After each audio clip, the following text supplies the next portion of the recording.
Hey guys, so big battery smartphones have become a huge trend in the last years, and almost every smartphone manufacturer has at least one big battery smartphone in their lineup. But are those cheap Chinese battery monsters which are flooding the market right now really worth it? Today in this video we'll have a closer look at the Doogee BL7000 with a 7000 mAh battery to see if they're worth it or not. So the company Doogee is already very well known on the global market due to their success with the Doogee Mix, which even Unbox Therapy and MKBHD have reviewed. The latest smartphone is the BL7000 that comes with a massive 7000 mAh battery and an incredibly low price of around 160 USD. As most of the big battery smartphones, it's really heavy with a bit over 220 grams, but feels quite good due to the stable aluminum frame. The fake leather cover on the backside is made out of plastic and feels okay, but I'm really not a fan of those fake leather products. Inside of the box you will find the charger with a cable, a screen protector and a micro USB OTG adapter to charge other smartphones or connect any USB drive or accessory. The charger is a fast charger that can output up to 24 watts, which is really impressive. That gets the charging time of the Doogee BL7000, even though it has an enormous battery, down to around 2 hours and 15 minutes. Also during charging it does not get hot and the surface temperature of the device never exceeded 40 degrees.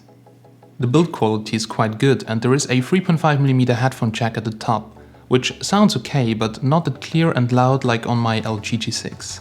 At the bottom there is a micro USB port and a mono speaker. So too bad that they still don't use Type-C form factor on those battery monsters. The speaker itself sounds not really good. It's not very loud and sounds really flat, like most of the cheap China phones.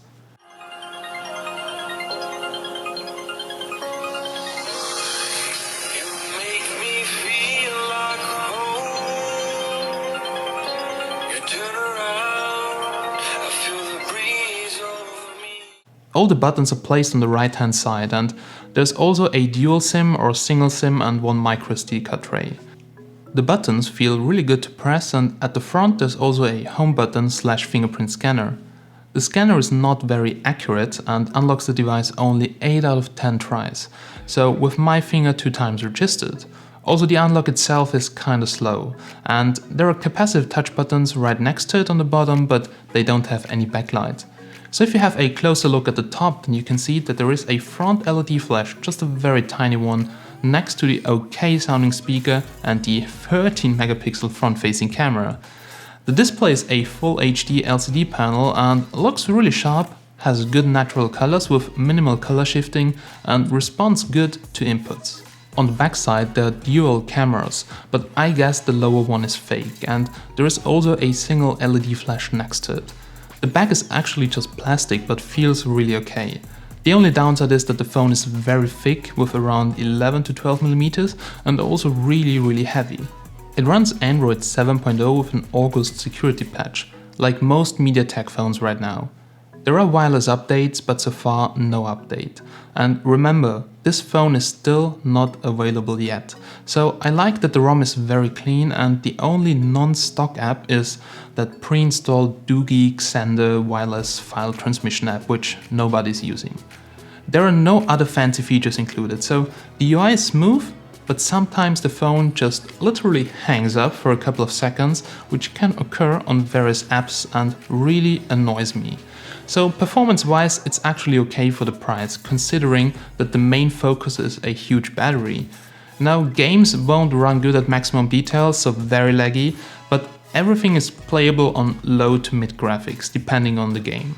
The phone sports a MediaTek MT6750 octa-core CPU combined with 4 GB of RAM and 64 GB of ROM, which can be extended with microSDs. So on the paper it's very fast, but in reality you will experience lags and freezes from time to time. The default camera app is good and packs many features to adjust, but still the app can't improve the bad cameras on the phone. Well, I noticed that many of my subscribers don't care about the camera, but for me it's important. So for the average user that takes only some snapshots under good lighting conditions, it's okay. It's not Xiaomi quality for the price, but it's okay. However, low light is very grainy and the front-facing camera quality is also not really good. The front LED flash doesn't really help a lot, it's just too tiny, the camera timing is not that good, so this needs improvement.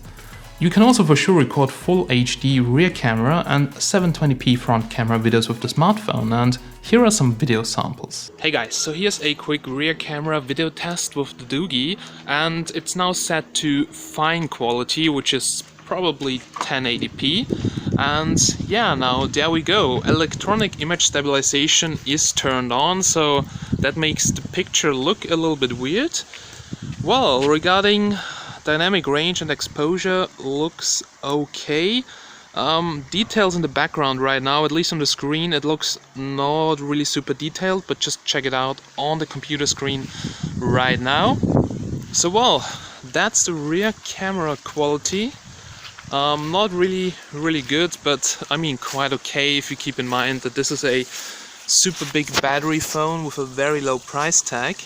But the focus is the only thing which kinda sucks, because it's really sometimes kinda slow and not really accurate. But well, that's the video quality here on the Doogee.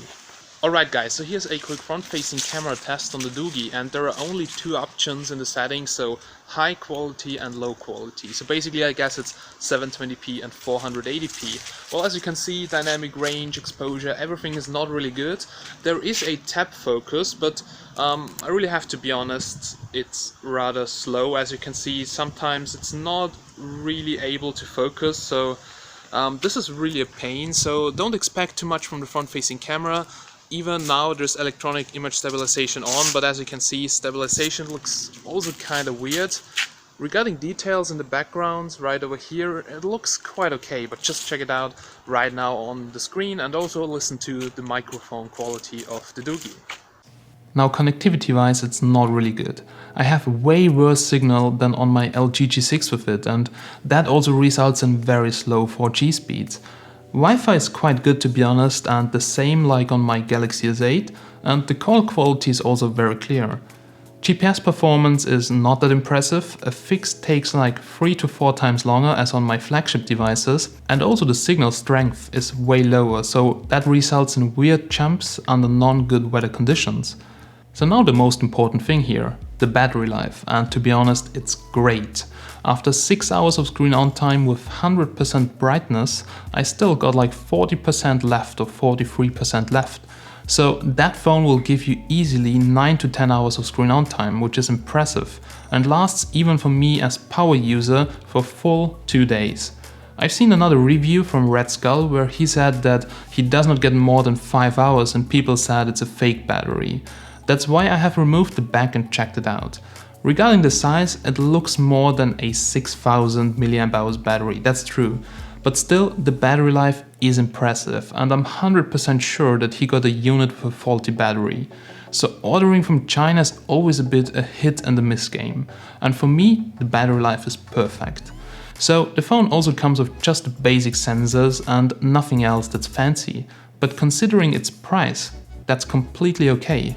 And overall it's working smooth with a few hiccups. A clean ROM with not many features, really bad camera quality and below average reception. But now let's come to my final conclusion.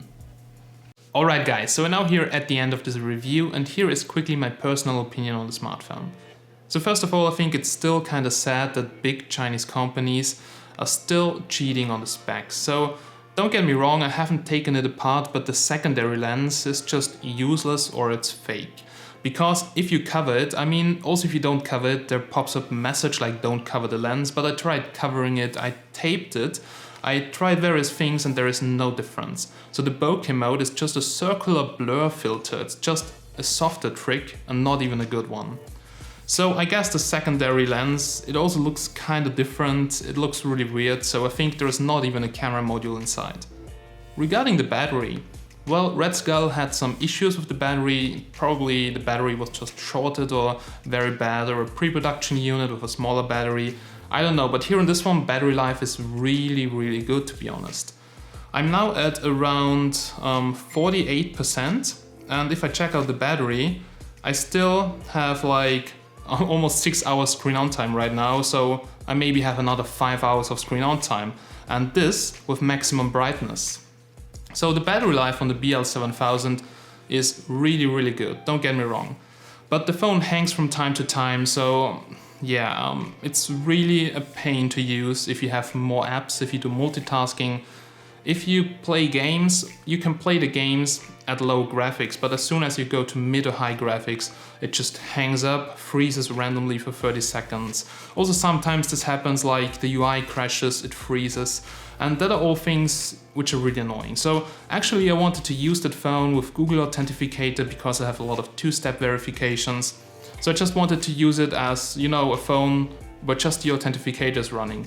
But I'm not even going to do this because the ROM is so buggy, and I'm not sure if there will be future updates, security patches, also, you know, two-step verification on a Chinese phone. So with that kind of ROM which has issues, I think it's not a good idea. So all in all, if you're looking for a cheap phone for social media, like just to post things where you always have battery or just to do calls, it's really good, but I wouldn't use it as a main phone. So there are way better alternatives, and probably just get a cheap Xiaomi phone where everything is working as it should, and get a big power bank in some kind of sale for like 20-30 bucks. So I think that's better, that's a better way to get more battery life than buying such a huge phone, which is also very heavy and doesn't look really good and even has fake specs. So guys, that was my quick review of the Doogee BL7000. I hope you liked it, and if you did, please like it. If you have any questions about this device, just write me a comment down below and I'll try to reply as soon as possible. So thanks again for watching and have a nice day. I'll catch you in the next one.